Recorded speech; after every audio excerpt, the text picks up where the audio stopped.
Good afternoon. On behalf of the board and staff at IMFG, I'm delighted to welcome you to our virtual event on property taxes, effective but regressive, a view of the evidence.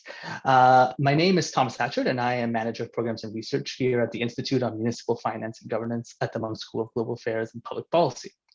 Although this event is virtual, and I realize that everyone is in a different location, I wish to acknowledge the land on which the University of Toronto operates. For thousands of years, it has been the traditional land of the Huron-Wendat, the Seneca, and the Mississaugas of the Credit. Today, this meeting place is still the home to many Indigenous people from across Tur Island, and we are grateful to have the opportunity to work on this land. I'd like to thank the external funders of the Institute, Havana Capital, Maitree, the City of Toronto, the Region of Halton, and the Region of York. I'd also like to thank our team at IMFG and at the Munk School, Piali Roy, Adam Bell, and Daria Dumbadze for everything they did to make this event happen today. And finally, I'd like to thank Nevena Dragisevich for so capably planning this event while I was on parental leave. If you're tweeting this afternoon, our hashtag is IMFG Talks, and our Twitter handle is @IMFG Toronto. One of our goals at IMFG is to support graduate students to work on topics in municipal finance and governance, and we do so through 2 fellowships. Today, we'll hear from Devin Biskit-Zadig, who is this year's IMFG Graduate Fellow. Devin is a PhD student at the University of Toronto in the Department of Economics. He previously worked with Finance of the Nation, a project to assemble Canadian public finance data and make it more accessible. His research and his presentation today are focused on whether the property tax is progressive or regressive. In other words, does the property tax impose a higher burden on lower income households? Or does the fact that, that higher income people tend to own more expensive homes make it ultimately progressive? Today, Devin will be presenting the early results of his research into this question. Like many of us who have worked on municipal finance, he is running up against the great common foe of missing data. But by pulling from international examples and some available Canadian data, he will point to what we know so far, what work remains to be done, and why it's important for policymakers to consider this question. Following the presentation, Devin and I will have a short discussion before turning it over to you, the audience, for more questions. So you can ask your questions at any time during Devin's presentation or afterwards using the Q&A function at the bottom of your screen. And after all that, I'll turn it over to Devin. Wonderful. Thank you so much, Tomas. I very much appreciate the kind introduction. If you just give me a moment, we'll get the slides going.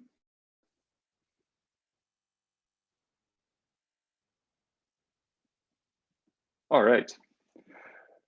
So first of all, a big thank you to a number of folks who have made this event come together today.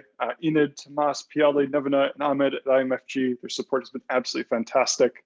A quick shout out to the support team in the Munk School of Global Affairs and Public Policy. They have been brilliant to work with. And finally, a bit of a shout out to those who reached out prior to this talk. The day the notification went out, I got several emails in my inbox. It's great to hear that there's a lot of enthusiasm on this topic.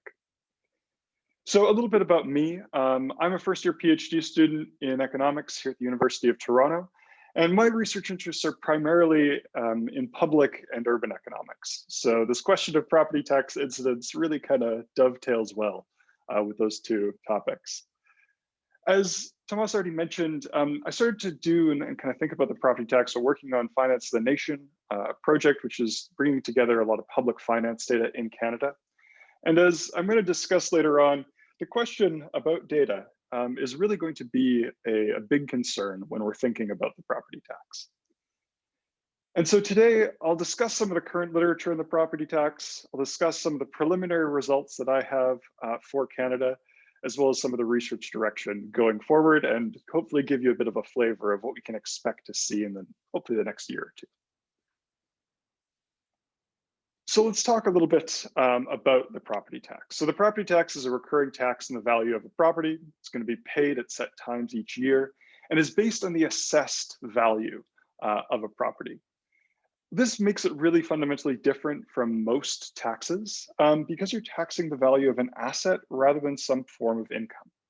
So even if we think about corporate taxes, we can think about this being corporate income taxes. We have a personal income tax. The property tax is a tax on the value of an asset. And this structure is really going to pose a couple of fundamental challenges to how we should think about a tax and whether or not it's a good tax. One question might be is what's going to be the value of the asset that we're looking at? We need to have some sort of way to value how much a property is worth. The question of what a tax rate should be for an asset is also going to be a very large concern. You can imagine a scenario where if you tax an asset too much, people might not want to own it. And that's going to be the case with property taxes. A similar problem will be how property taxes and revenues are actually collected. So this is going to be a concern that, let's say, individual households or businesses might not have the money on hand to pay a tax, which is just based on them holding some sort of asset. And finally, and really the core of this talk, is this question of, is a tax on an asset fair? And how can we evaluate the fairness of a tax on an asset? As a side note, all of these features, which are kind of unique to property taxes, we can also think about in terms of wealth taxes more broadly, but that's an entirely separate conversation. So a brief example, and this is kind of the stereotypical example when most people are thinking about progressivity or regressivity of the property tax. I have two houses side by side. I went with the kind of Toronto semi-detached house because I think it kind of fits with having two identical houses. And we can see that the characteristics of the household might not match up with the amount of property taxes that are being paid. So on the left-hand side, you might have a household which, let's say, is making $100,000 a year, where on the right-hand side, you might have a household that's only making $60,000 a year. Likewise, you might also have difference in terms of the mortgage payments, which are being done on a year-by-year basis. But despite those differences in the household characteristics, the actual property taxes paid could be the same. And this would be the case where if, let's say, I have two identical properties that are side by side and are being used for the same thing. So this should kind of get us thinking, if we have households that have very different characteristics, is it fair and reasonable that the property taxes are going to be identical? So what does this example capture? So there's a couple of things I think this example captures really well. The first of which is that the property tax is based on the value of the property, but not the income of the individual. And we can already see that this might be a source of potential unfairness. Why is it that a household that earns more money is paying the same amount of property tax as a household that earns less money? And I think the question might also come down to is the comparison to income fair? This, I think, is kind of argued on a more, should we say, abstract basis, in that most people consider income to be a good measure of ability to pay a tax. So this example really captures this idea of, okay, we have a house, there might be differences across income. But the example of two identical houses also misses some things. And the really interesting stuff happens when we're thinking about what the example misses. The first thing that an example of two identical houses is going to miss is that the property tax can be passed on from landlords to tenants. So we can imagine a scenario where if you're a landlord and your property taxes increases, you might decide to try to increase the rent that you're getting from your tenants to offset some of that cost. And an example of two identical homes isn't going to capture that. The example also misses out on the distinction between residential and commercial property. So the property tax falls on both residential and commercial property. And if we're not thinking about that as part of an analysis, we're really missing out on a core part of what the property tax is. For today, I'll be primarily focusing on the residential side, but suffice to say that the commercial side of property tax is a whole separate tax in some ways.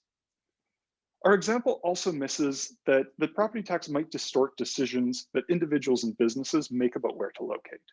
So if we just take a single snapshot and say, well, is the property tax fair between two identical households?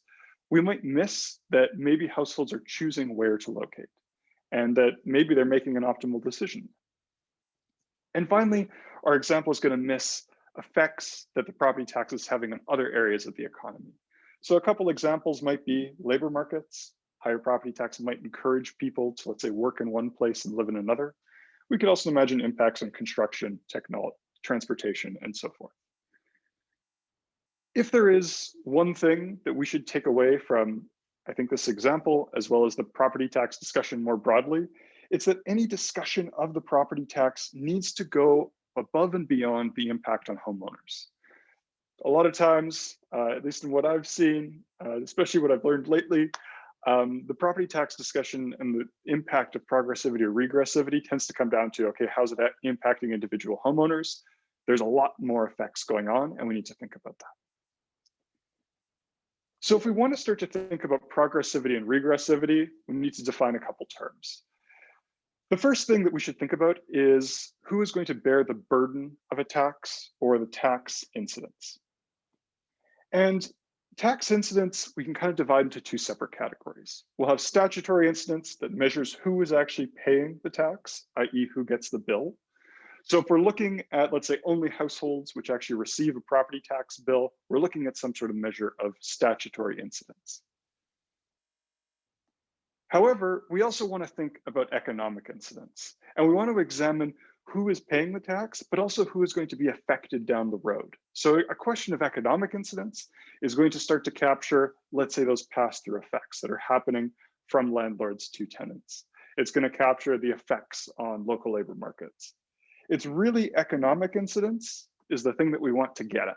If we're just looking at the effect on individual, homeowners, we're missing out on a lot. Once we know the incidence of a tax, then we can start to talk about the progressivity or regressivity of a tax. So the question of progressivity and regressivity really flows downstream from incidence.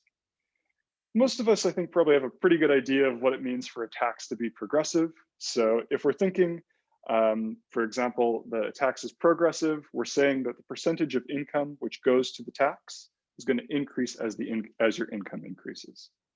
If the percentage of income going to a tax stays the same as income increases, then we would say the tax is proportional or a flat tax. And if the percentage of income going to a tax decreases as your income increases, then we would say that the tax is regressive. And as an example, we can think about the personal income tax. We would say that the personal income tax is progressive because as your income increases, you will have a small or a larger percentage of your income going to the tax. So that covers a little bit about progressivity and some kind of the background on this. Now, this question of incidence as well as progressivity and regressivity is one that's really been debated and thought about for a while. And we have two theories of economic incidence of the property tax. And unfortunately, they're going to give us contradictory predictions of both the incidence and the progressivity. The first theory is the capital tax view, which says that the property tax is going to be progressive because as property is primarily owned by high income individuals, those people have more income. And so as a result, we should expect that a higher percentage of their income is going to be going to the property tax.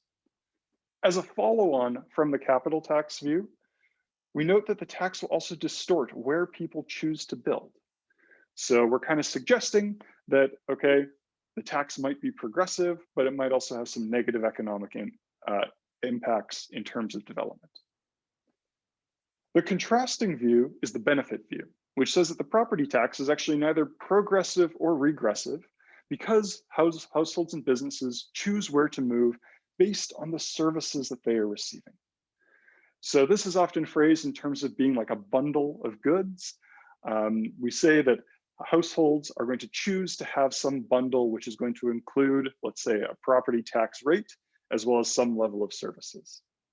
And as a result from this view, we'd say there's no distortion from the property tax because people are making an optimal decision, and that the property tax isn't actually progressive or regressive because people are making a decision about where they want to live based on the services that they want to consume. Most of the debate around the incidence of the property tax and whether or not it's progressive or regressive comes down to which one of these two views you believe is true, or which one you think better represents reality. And that really is the core of this property tax debate. And if we knew which one of these views on property tax incidence was correct, we might have some intuition on what types of policies to pursue. So if the property tax is regressive, it might justify having policies that provide property tax relief to low-income individuals. If it's a tax on capital, we might want lower rates on businesses to encourage development. There are a number of kind of follow-on policies that come depending on which way the incidence goes. And despite significant research in the property tax, we still really don't have a good understanding of the incidence. There has been a lot of previous empirical work on this topic, but it's been really limited by data. And in the cases where the data has been okay, the types of models used often tended to reflect researchers' assumptions. And so what we want to look for is towards a kind of newer generation of results on this question of property tax incidence that is going to be far more robust and is going to start to really answer this question of, is the property tax progressive or regressive? So at this point, I'll turn to a couple of examples of places that have started to be able to answer this question of property tax incidence and therefore progressivity. And then I'll cover some of the work that I've done on Canada. So the first really interesting example is a paper from 2015 that looks at the relationship between the residential property tax and new home construction in New Hampshire. And what they find is that there's very different responses to changes in the property tax in areas that are close to Boston relative to further out from Boston. Now, I'm aware Boston is not in New Hampshire, but as I'll show you on a map in a minute, the area which is closest to Boston tends to be the more urbanized area, and that's really going to be a key thing that we'll find. And as part of this paper, what they find is that there's this relationship between the property tax incidence and the housing supply elasticity. Housing supply elasticity is really a measure of how easy is it to increase the housing supply in response to a change in prices. And what they're going to find is that if it's easier to increase the housing supply, you have a more progressive property tax. And this is clearing through this mechanism that I discussed earlier in terms of incidence. So if we are more in this capital tax view type framework, then the property tax is going to be more progressive. And if, let's say, it's harder to increase the housing supply, then you're going to have more of a benefit view. The property tax is going to be less progressive.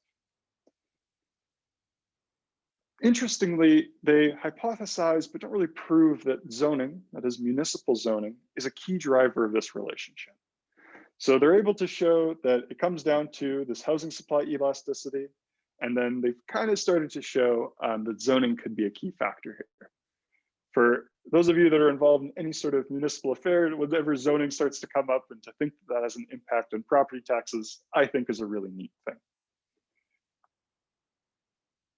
And so a brief map of what they find. So Boston is located somewhere down here in Massachusetts. And what we're going to find is that the areas that are close to Boston here are going to have a less progressive property tax, while the areas that are further out, let's say you live in the far north up near Quebec, are going to have a more progressive property tax in terms of the economic incidence.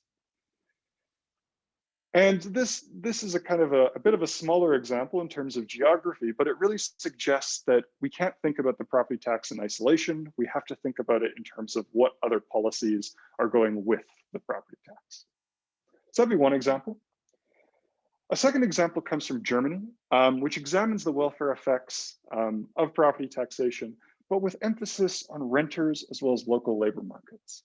So as I mentioned earlier, if we want to actually understand the impact of the property tax, we need to think about these pass-through effects. We need to think about how renters are being impacted by the property tax. And these guys are going to utilize some data from Germany, which has a couple of really unique institutional features that makes their job a little bit easier. So property taxes in Germany are relatively similar between residential and commercial uses. The biggest difference is between agricultural and non-agricultural land. Tax rates are scaled by municipalities, but are otherwise unchanged. So this allows for a really clean comparison across municipalities.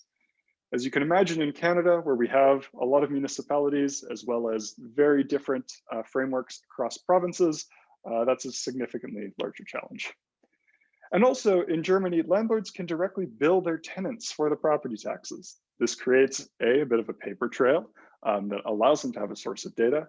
And it also kind of changes how tenants view the property tax and potentially what the pass-through effects are going to be. And what they find is that the economic incidence of the property tax is regressive, but that it is driven by the pass-through from landlords to renters. So initially, when we're thinking about the property tax, if we're kind of in this view that it's primarily a question of how it taxes homeowners, we would say, okay, maybe the property tax is progressive or regressive, who knows? What this paper is going to suggest is that we can't just ignore what is happening on renters, that the question of progressivity or regressivity is driven by the pass-through. And notably, they're going to show that without this pass-through from landlords to renters, the property tax is actually progressive, which kind of goes a little bit against what a lot of people's initial intuition would be. My personal favorite figure that they have is this comparison. So in blue, they show the welfare change from a 1% increase in the property tax. And what they're going to show is that if you increase property taxes, you have the largest harm on low-income individuals, and you have less harm on high-income individuals. That's the blue line. But what they can then do, because they have a really good model combined with a really robust data set, is they can also ask the question, well, what would happen if landlords were not able to pass through the increase in property tax to their tenants? And then what they find is this line in red. And they'd say that for a 1% increase in the property tax, there's basically no change on low-income individuals, and there's a negative effect on high-income individuals. So what should we take from this? We should take from this the idea that this question of whether or not the property tax is progressive or regressive is potentially being driven by how tenants are being affected by property taxes. All right, so let's turn to Canada. In general, studies of the property tax have been hampered by a lack of high quality data. That was partly what got me into this problem, and I think that's probably what is going to keep me working for several years. So this is especially evident in Canada, where we have multiple levels of government, each with different taxation powers. So property tax payments, as I'm sure all of you are aware, are going to be going to municipalities. Assessments, depending on province, might be provincial or municipal. This is especially a problem if you want to get your hands on assessment data. You often need to go through someone else. If you want data on income, you can go over to Statistics Canada and knock on the door nicely. They should be able to have some data for you on what different people's income is. And likewise, property tax rates are going to be municipal and also might be aggregated by provinces if you go to, let's say, the Department of Municipal Affairs. So already we can see that if you want to really build a complete picture of what the incidence of the property tax is, you need to collect data from multiple sources, and that is a real struggle. There are some workarounds, one of which is to use survey data. So what I've been able to produce is to use the Survey of Household Spending in Canada, which is a pretty good survey, which covers approximately 10 years. And then we can start to examine what are the property tax payments for households. However, we'll note that this is only a measure of the statutory property tax incidence, so we can't measure what the impact is onto renters.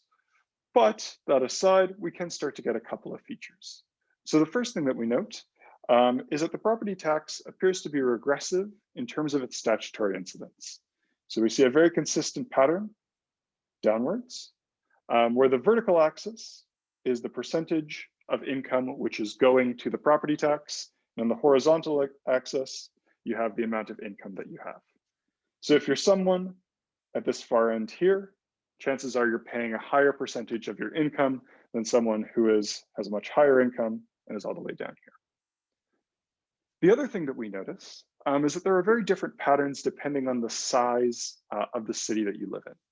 So from this data, large urban centers is defined to be any urban center with 100,000 people or greater. And we find that those people are paying a persistently higher amount of their income to the property tax relative to people in other areas. And initially this might say, well, is the incidence of the property tax different across urban and rural areas? That is one potential thing.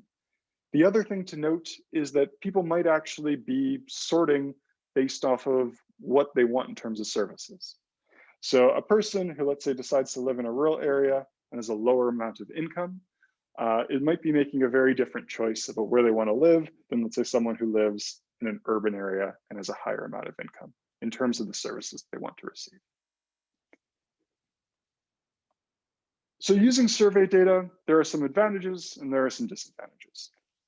So advantages, hopefully your survey should be representative of Canada as a whole. If the survey is done well, which I have no doubt that the Statistics Canada ones are.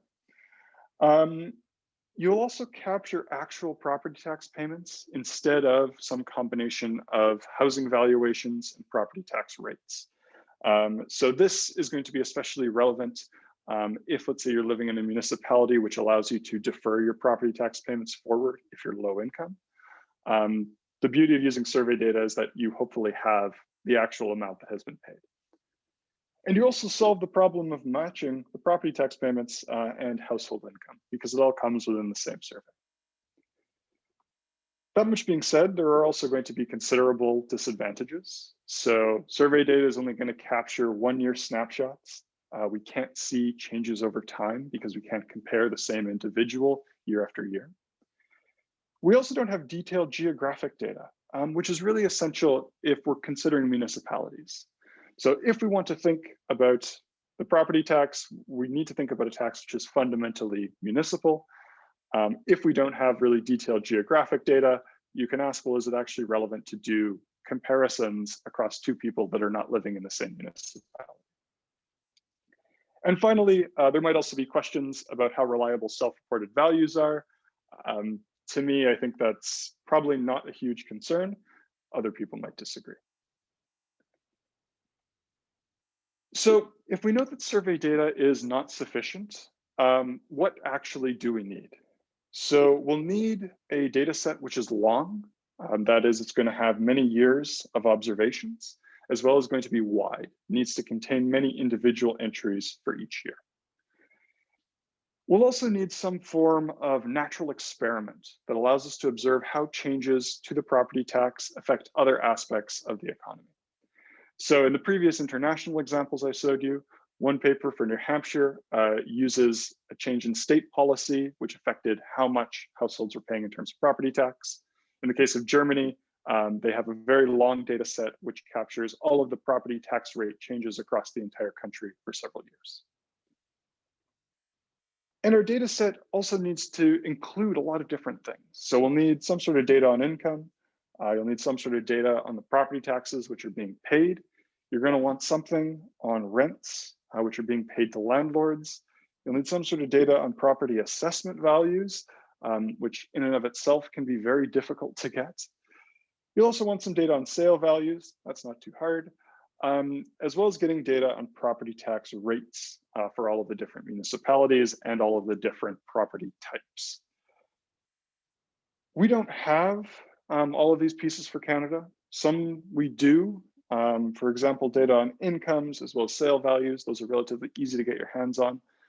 Other ones, most notably, if you want really consistent data across all provinces and property tax rates, that isn't available.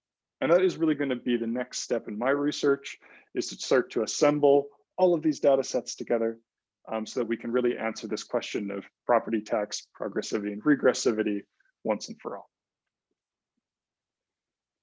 So in conclusion, we still don't know if the property tax is progressive or regressive in Canada.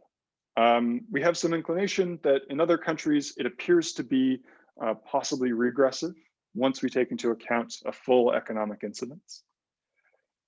And when we're discussing the property tax, we need to remember a couple of things. So we need to remember that the property tax is going to impact renters as well as landlords pass through the property tax onto their tenants. And we also need to remember that the commercial property tax is going to affect businesses and shouldn't be ignored, although I didn't cover it in depth in this talk. These two facts of the property tax, I think, are probably two of the ones that don't go discussed enough, and is really something that more research needs to be done on. And what we kind of see from other countries, from other studies that are available, is that these indirect forces really play a large role in terms of who bears the burden of the property tax. And if we know who bears the burden, we can answer the incidence question. From there, we can say a bit more about whether the property tax is progressive or regressive. And finally, there's really is this inconclusive evidence that municipal zoning affects the burden of the property tax. And that really we can't think about the property tax system in a vacuum. The property tax and its incidence and its progressivity is coming out of a consequence not only of the property tax, but also all of the other decisions that we have made around municipalities. So we really need to have, I think, a more complete picture of the types of decisions we're making in cities, rather than just saying, is the property tax progressive or regressive? So next steps on my journey on the property tax. So first, need to assemble some data for Canada. Some of this has already been done. So Statistics Canada has a new product that covers assessment values for residential properties. That will be of huge help. One of kind of the big areas of concern is to get tax rate data by municipality for all of Canada. This is going to be a particularly daunting task and something that I'm going to start to work on this summer. And finally, I just want to give another quick thank you to IMFG's support for this project so early on in my PhD, as well as all of you that have reached out on this. I think this question of property tax and whether or not it's progressive or regressive is one that is going to be of continuing importance. And my hope is that within the next year or so, we'll have some really robust results about what that means for Canada. And with that, thank you so much. And I look forward to chatting with Thomas and answering some of your questions. Fantastic, Devin. That was great. I think that was a great journey through some international data and then some limited Canadian data, and then some great questions for you and others to pursue going forward. We have a lot of questions already coming in from the audience, so please keep sending those in. We're going to try to get to as many of those as possible. I'm going to start with one of my own, just jumping off from where you ended, Devin. I think maybe if you can stop sharing your screen, people will be able to see us better. Sorry about that. That's okay.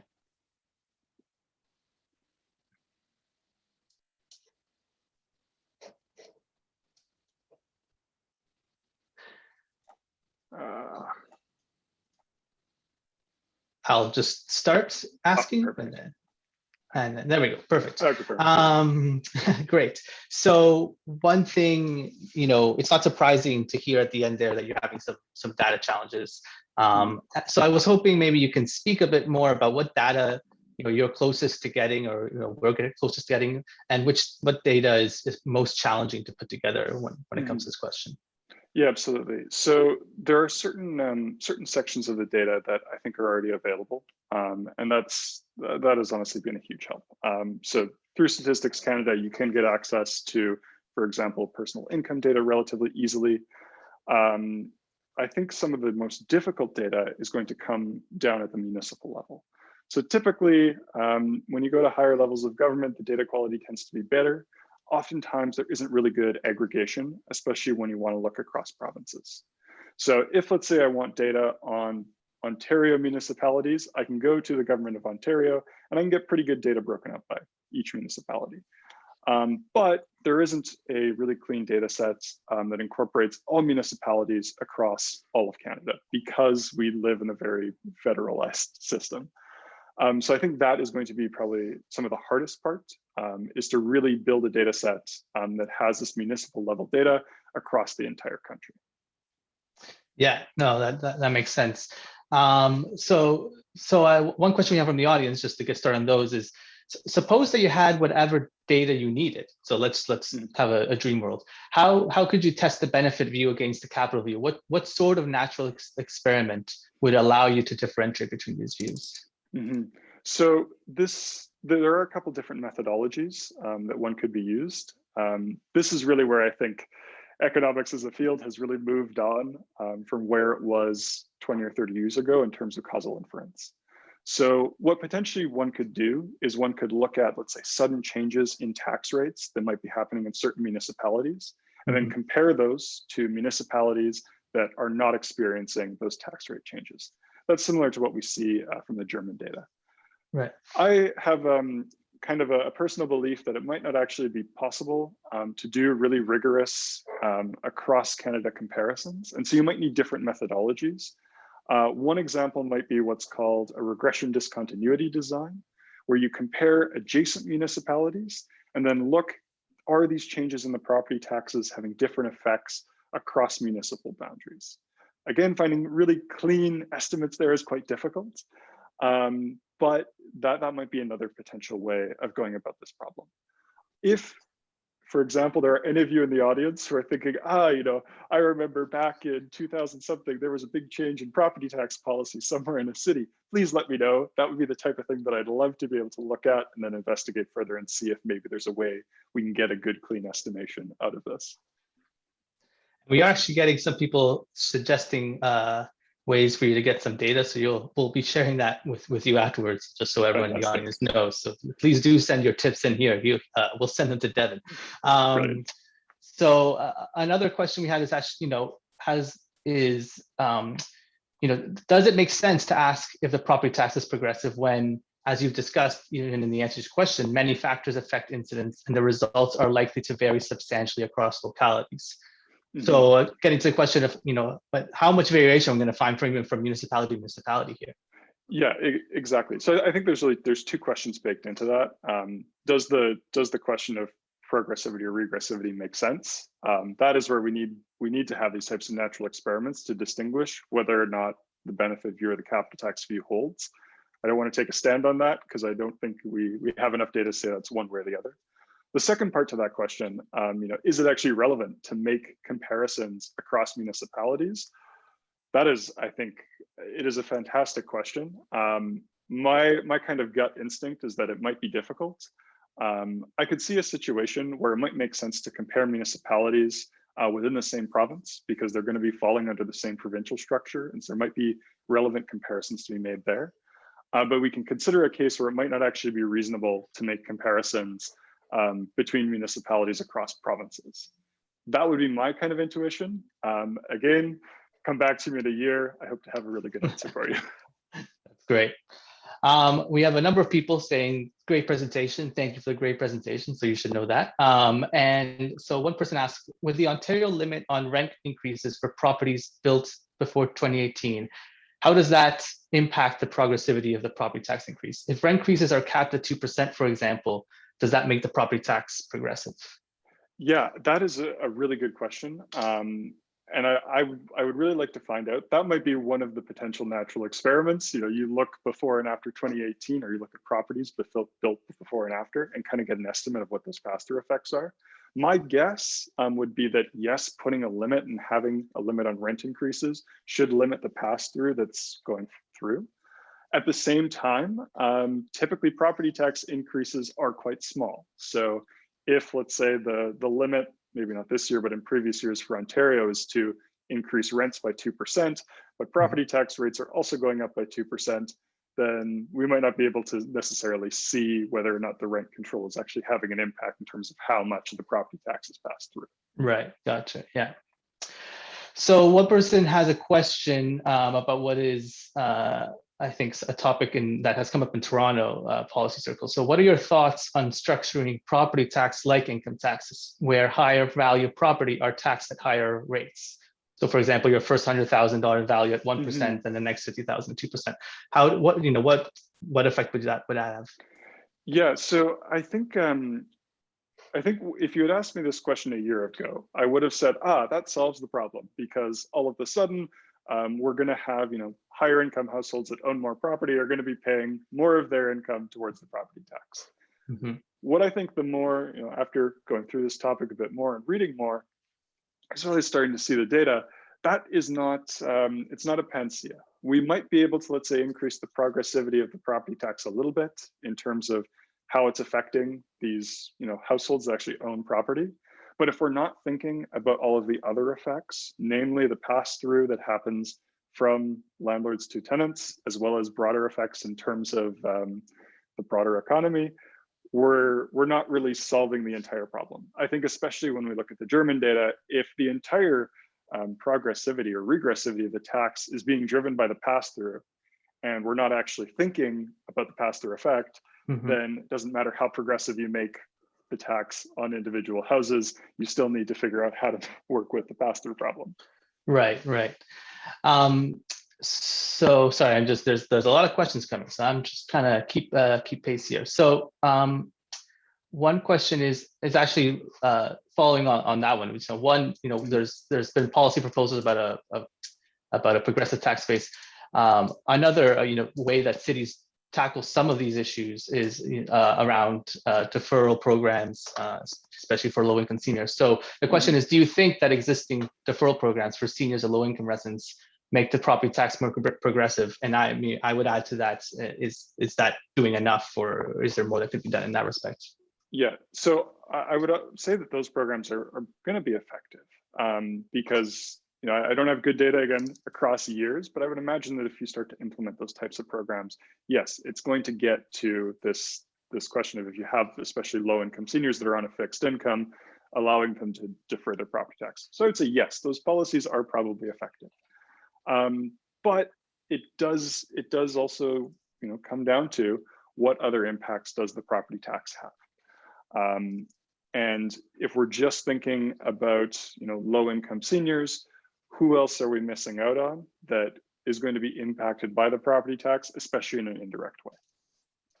Right. No, that makes sense. So I was hoping you could speak more about this question that you have, that you suggest, especially with some of the data you show from New Hampshire, that factors outside of tax design, strictly speaking, zoning in particular, can impact the incidence of the property tax. So maybe can you just speak more about how that should affect the way we think about the tax, and also maybe how that would affect the way that you're going to think about your further research? Yeah, exactly. So I think the really interesting result that I've been kind of toying around with is that one from New Hampshire, that there is this relationship between zoning and housing supply, and how the property tax and how changes in the property tax actually clear, i.e. are they being passed through? Is this actually behaving more like a capital tax or more in a benefit view scenario? My kind of intuition on this is that we need to really think about this in a much more holistic way, obviously, but that zoning might actually be a really key part of the story. So one of the arguments that comes out of, let's say, the benefit view is that individuals, when they choose to locate in a particular place, are buying a tax rate, and they're also buying a set of services. And as part of that set of services, you are buying into a certain style of home, you are buying into a certain set of zoning bylaws. So this would kind of suggest that this zoning is really part of the benefit view in terms of the bundle of services that you're consuming. At least what that paper suggests, and this is the part where they suggest it but don't prove, is that they look at areas which are not quite really close to Boston, but not too far out, not quite at Quebec. And they find that the areas that as they become developed, they increase the amount of zoning that they have, areas get built. And as they increase the amount of zoning that they have, they then move from this capital tax view to benefit view framework. So this would kind of suggest that the incidence of the property tax is going to depend on zoning. Again, they don't offer a really full-throated discussion of this, but I think there is a plausible mechanism there, that depending on how you zone things and how you allow for new housing to be built and allow for housing supply to change, there might be plausibly very different results in terms of how the property tax is going to impact. One person's asking about if you sorry, comparing to Europe, and makes the point that in Europe, municipalities can collect income tax, or in some parts of Europe, municipalities can collect income tax. So I guess the question is, if there's a variety of taxes that municipalities have access to, does that affect this at all in terms of how they can ameliorate the progressive or regressive nature of a property tax, or does it have no effect whatsoever? That's a really great question. So this discussion around progressivity of the property taxes has obviously happened before. I'm not the first one to find this particular issue. And there has been kind of a push towards giving municipalities more fiscal powers. I don't know as much about Europe. I'm more familiar with the Canadian and American case. So actually, IMFG recently published a paper on this, asking, are municipalities making use of the fiscal tools that they have? And the answer is not really. So we can say, okay, we're giving municipalities new fiscal tools to try to ameliorate potentially the negative impacts of the property tax, but if they're not making use of them, it doesn't really amount to much. So I think that's kind of the position that we're in right now. Unfortunately, municipalities are still incredibly reliant on the property tax, with some, let's say like Toronto being an exception. But as a rough rule of thumb, I mean, typically 50 to 60% of municipal revenues are coming from the property tax. Right. It doesn't appear to be changing anytime soon.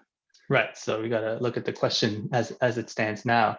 Another question sort of similar about how other jurisdictions do this and whether it might have an effect. So in some countries, property taxes are not based on assessed values, but on, for example, unit values per square meter or something simpler.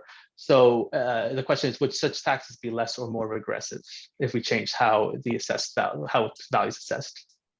I think changing assessments seems to be it seems to be a mechanism that you can actually use to increase, the equity of the outcomes for property taxes.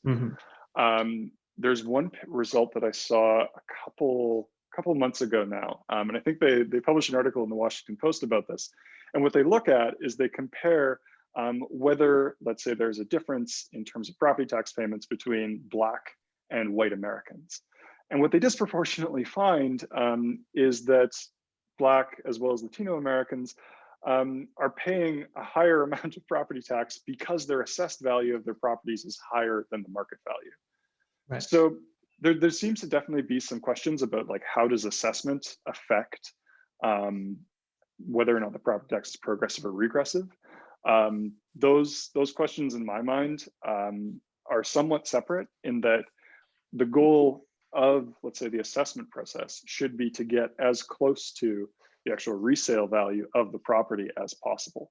Anytime there's a gap between what the value of the property is on the market and what the value of the property is as it's assessed is potentially an area for improvement. And I view those as kind of being the low-hanging fruits that we should, municipalities should be constantly looking to improve on. Yeah, and following on that similar vein of question, and this is one that's they mentioned a study, and I have to say that there are a lot of people here are sending suggestions for where some data can be found and for other studies. So you'll have a lot of homework after this. A study by Berry finds that the property assessment methods are partly responsible for the regressivity of property tax in the US, as you mentioned. That I think that might be the study that you were talking about. And so, but the question is, does your research look at the impact of up-to-date property valuations? In other words, would the tax be more regressive where property valuations are less frequent versus those where they are more frequent and better reflect sales prices? So you mentioned the value, but is the frequency sort of the key thing here? Yeah, so I don't have data on that as of yet. My instinct would be is that if you are evaluating and valuing houses more frequently, that should get you to values which are closer, and then that should hopefully reduce some of the non-progressivity that we see. Right. Another potential case might be to look at, let's say, the 98 reform in Ontario, where you had a huge change which is going on in terms of how assessments are being done, and then compare before and after. So that might be another place, if you can find assessment values going that far back, that you could start to really get at that question. Right. We have a couple of questions that have to do with sort of how we actually measure regressivity. And so I'll I'll read both of them to you, but they're sort of related. So one is asked, is there a technical measure of regressivity? Assuming you had property level data showing property tax and incomes for individual households, what specific calculation would you do to determine regressivity? And someone else asked that based on your presentation, it would seem that the regressivity or progressivity of the property tax seems to revolve around the household's income. They ask whether the value of the property accounts into this. So is it just the question of the household income that's really what's at play here, or is there other things at play when it comes to measuring this question? Yeah, so when I first started this, one of the questions I kind of asked is, well, why when we're thinking about progressivity and regressivity, do we think about property tax values and payments relative to income? Why is that the case? And the answer really appears to be that we think about these things relative to income because income is in many ways a pretty good tax base. If we actually want to tax people relative to what we think their ability to pay is, income seems to be a pretty good measure of that. In terms of specific measures that we can construct, if let's say we're in a blue sky world where we have all the data we could possibly want, one of the measures which is used typically in these types of cross-sectional data is to basically construct a Gini index like you would find for inequality, but looking at how property tax payments vary across incomes. So you can think about like a Gini style measure where you boil this down to a value between 0 and 1, and then say, okay, is the property tax progressive or regressive? That would be one approach. The other approach is if you have, let's say, a really, really good model that allows you to capture all the different effects, then you can start to do what the folks in Germany have done, where you basically run a counterfactual. And rather than trying to boil everything down to a single number, you say, okay, if the world is different, what is going to be the impact on people? That is, I think, probably the ideal scenario. But even doing a more simple statistical approach where you compute like a Gini index also has some value. Right. No, that makes sense. I was wondering, maybe if you can talk a little bit more, as I think you've mentioned in answers to some of your questions, but how this question of how local factors determine whether the property tax is progressive or regressive. Can you just speak more about the challenges that poses for your research going forward? If as some of what you've been presenting here suggests that really it's very hyper local factors that determine this question. Yeah, absolutely. So I think zoning is obviously the first hyperlocal factor.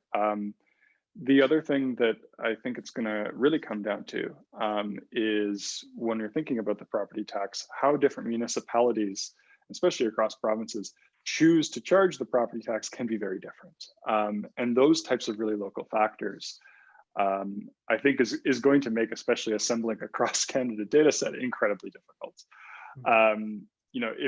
If, for example, I was looking through the different tax rates for Ontario municipalities, and if you want to look just at, let's say, the business tax rate, well, there's approximately 30 different rates, depending on whether it's a pipeline, whether it's a business, whether it's a business with a residence on top. So as a result, you can imagine if I have all of these different rates across all the different municipalities, plus if I go a province over, I might have entirely separate frameworks. That is going to be a really unique challenge, and there's going to be a lot of really individual features there. Right.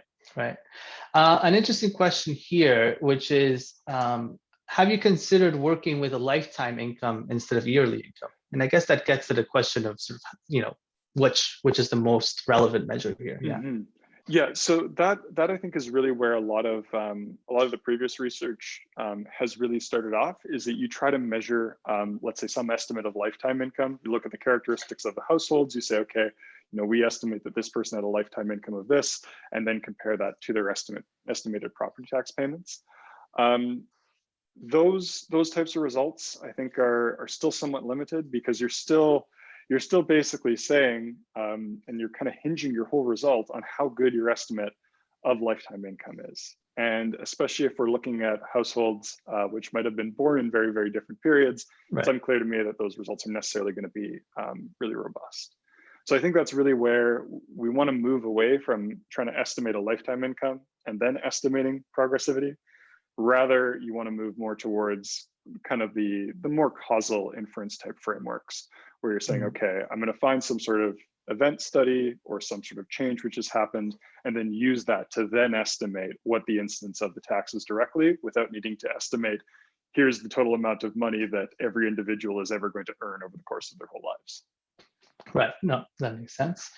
Okay, I think we have time for probably for one more question, and this is a bit of a clarification question, but I think allows you opportunity to go into a bit more detail about one of the studies we talked about.